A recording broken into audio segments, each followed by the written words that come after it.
स्वागत है आप सभी का अपने YouTube channel Sujeet study zone में। तो आइए आज हम लोग कक्षा 10 के मैथ की शुरुआत करते हैं। चैप्टर फर्स्ट अपना है कक्षा 10 के मैथ का चैप्टर फर्स्ट है रियल नंबर्स।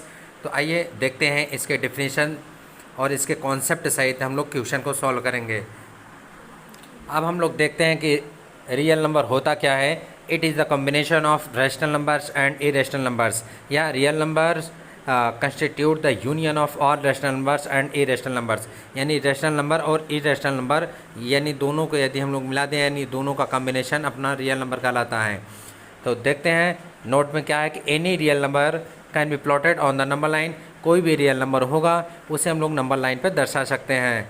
तो आइए देखते हैं अपना थियरम क्या है, the fundamental theorem of arithmetics.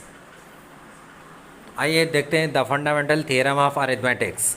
तो अपना है प्राइम फैक्टराइजेशन। तो देखते हैं कि प्राइम फैक्टराइजेशन होता क्या है। Prime factorization is the method of expressing a natural number as a product of prime numbers. यानी प्राइम नंबर के यदि हम लोग मल्टीपल के रूप में लिख दें तो ये अपना प्राइम फैक्टराइजेशन होता है। जैसे 48 का अपना प्राइम नंबर के रूप में यानी छोटे से छोटे नंबर का फिर बड़ा इस तरह से प्राइम फैक्टर हम लोग करते चले चलें। जैसे 48 का 2 2 जा 4 2 जा 8 2 जा 16 3 जा 48, यही जो है अपना प्राइम फैक्टराइजेशन ऑफ 48 होगा। यानी 48 का प्राइम फैक्टराइजेशन अपना 2 मल्टीपल 2 मल्टीपल 2 मल्टीपल 2 मल्टीपल 3 होगा। यानी 4 टाइम्स 2 और 1 टाइम्स 3। अब प्राइम फैक्टराइजेशन के बाद देखते हैं कि फंडामेंटल थियरम ऑफ अरिथमेटिक्स अपना कहता क्या है। देख लेते हैं, पहले डिफिनीशन देख लेते हैं। कहता कि the fundamental theorem of arithmetic states that the prime factorization for a given number is unique if the arrangement of the prime factors is ignored। यानी यदि हम लोग जो अपने भी प्राइम फैक्टर दिए गए हैं इसके सीक्वेंस को यदि हम लोग इग्नोर कर दें तो भी अपना प्रोडक्ट वही निकलेगा। जैसे एक 140 का यदि हम लोग प्राइम फैक्टराइजेशन करेंगे तो 2 मल्टीपल 2 मल्टीपल 5 मल्टीपल 7 होगा। या यदि इसके हम लोग सीक्वेंस को अरेंजमेंट को इधर उधर कर दें तो भी अपना 140 ही आएगा मल्टीपल करने पर। तो देखते हैं 2 मल्टीपल 7 मल्टीपल 5 मल्टीपल 2। तो अगर इसका हम लोग अरेंजमेंट करेंगे तो यही होगा, लेकिन अपना जो प्रोडक्ट आएगा 140 ही आएगा। देखिए अपना अंक गणित की आधारभूत प्रमेय फंडामेंटल थियरम ऑफ अरिथमेटिक्स यही कहता है कि प्रत्येक भाज्य संख्या अभाज्य संख्या के एक गुणनफल के रूप में गुणनखंडित यानी फैक्टराइजेशन की जा सकती है। वास्तव में यह कुछ और भी कहती है। जैसे अभाज्य संख्याओं के एक गुणनफल के रूप में बिना यह ध्यान दिए कि अभाज्य संख्याएं किस क्रम में आ रही हैं एक अद्वितीय प्रकार से फैक्टराइजेशन किया जा सकता है। अर्थात यदि कोई भाज्य संख्या दी हुई है तो उसे अभाज्य संख्याओं के गुणनफल के रूप में लिखने की केवल एक ही विधि है जब तक कि हम अभाज्य संख्याओं के आने वाले क्रम पर कोई विचार नहीं करते। इसीलिए अपना जैसे एग्जाम्पल 140 हम लोग देख ही लिए हैं। तो आइए अब हम लोग अपने चैप्टर की शुरुआत करते हैं। एक्सरसाइज 1.1 का पहला क्वेश्चन।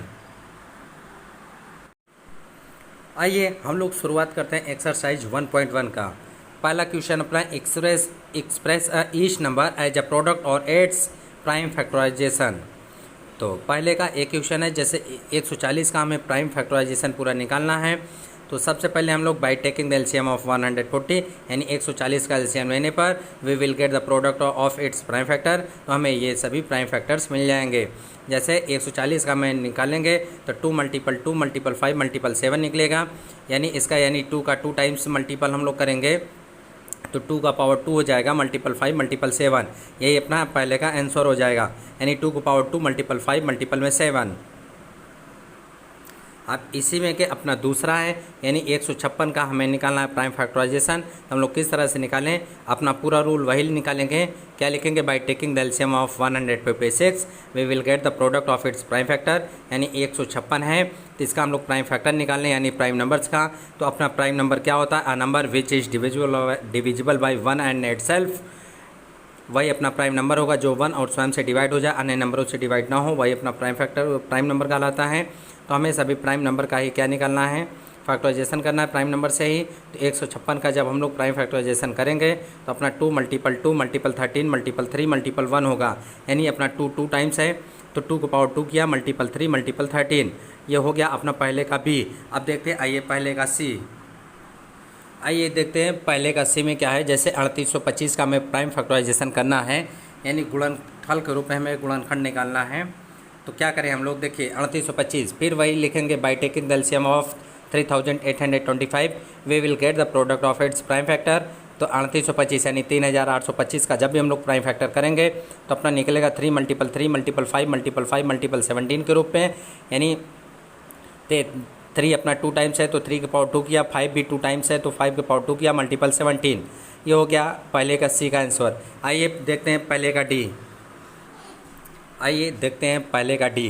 पहले का डी कैसे करेंगे, जैसे हमें 5005 यानी 5005 का हमें प्राइम फैक्टर निकालना है तो क्या करेंगे, तो फिर अपना वही लिखेंगे कि by taking the LCM of 5005 we will get the product of its prime factor, यानी 5005 इक्वल क्या हो जाएगा, जब भी हम इसका प्राइम फैक्टर निकालेंगे तो क्या निकलेगा अपना 5 मल्टीपल 7 मल्टीपल 11 मल्टीपल 13 मल्टीपल 1, तो क्या हो जाएगा अपना 5 मल्टीपल 7 मल्टीपल 11 मल्टीपल 13।